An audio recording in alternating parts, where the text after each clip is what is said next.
harden it.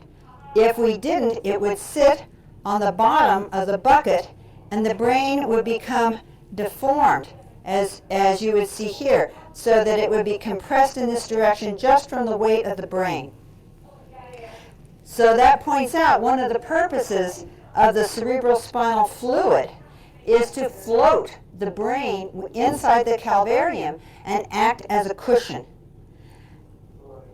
The cerebellum is easily seen, the medulla, the pons. Here you can see the arachnoid spanning across the space here at the base of the brain. The optic nerves are very obvious, as are the olfactory nerves. Here are our temporal lobes, and here is the uncus on either side. The uncus, remember, is the most mesial part of the temporal lobe.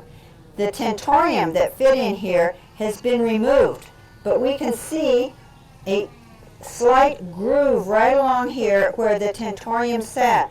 So there is no evidence in this brain of any of the temporal lobe herniating medially over the edge of the tentorium.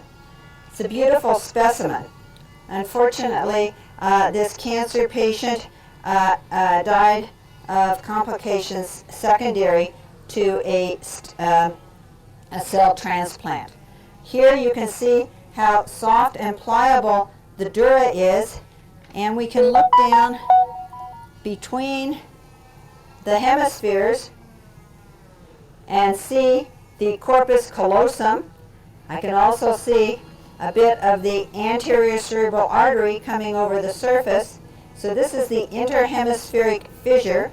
And if I turn the brain around and we look at the occipital lobe, we can see the top of the cerebellum. And here there is a very small amount of blood that was actually seen on MRI that the patient had before death.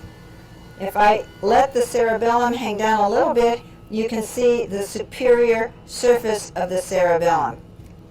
Turn it back around.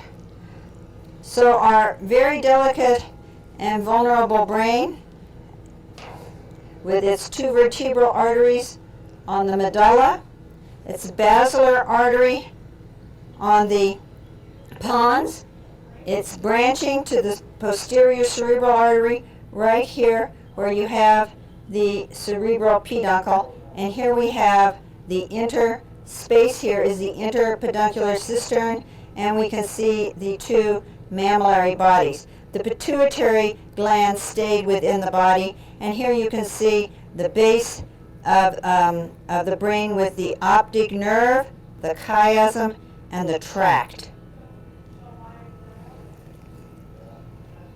You can see here an impression, a depression just from where I was holding the brain. Just from holding it that small amount of time, the depression from my finger is clearly visible. Think how vulnerable the brain is, then think how narrow and small the spinal cord is, and what a devastating consequence just